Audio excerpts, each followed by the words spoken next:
La crucifixion de Jésus. Pilate était d'avis que Jésus devait mourir. Les soldats ont ramené Jésus dans le palais et se sont moqués de lui en disant « Salut, roi des Juifs !» Ils l'ont frappé à la tête et lui ont craché dessus.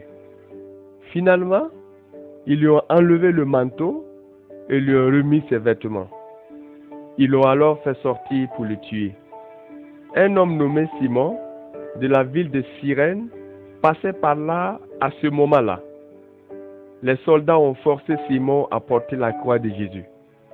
Ils ont amené Jésus sur la place appelée le crâne, Golgotha.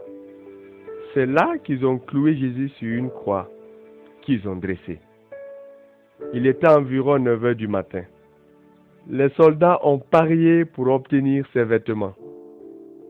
Il y avait une pancarte sur la croix de Jésus qui expliquait pourquoi il était crucifié. Le roi des Juifs.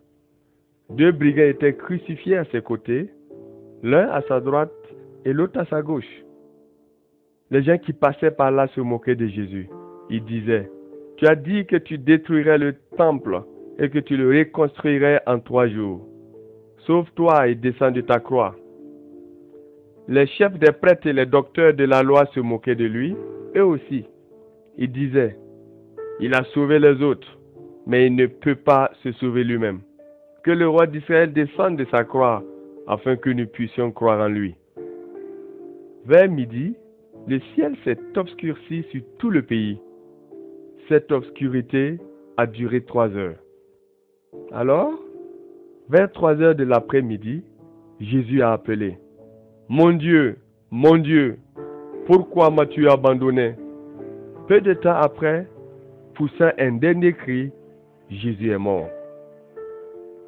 Marie de Magdala, Marie la mère de Jacques et Joseph, Salomé et d'autres femmes qui avaient accompagné Jésus depuis la Galilée jusqu'à Jérusalem se tenaient à distance et regardaient. Lorsque le garde romain qui surveillait Jésus a vu tout ce qui s'était passé, il a dit, « C'est sûr, cet homme était le Fils de Dieu. »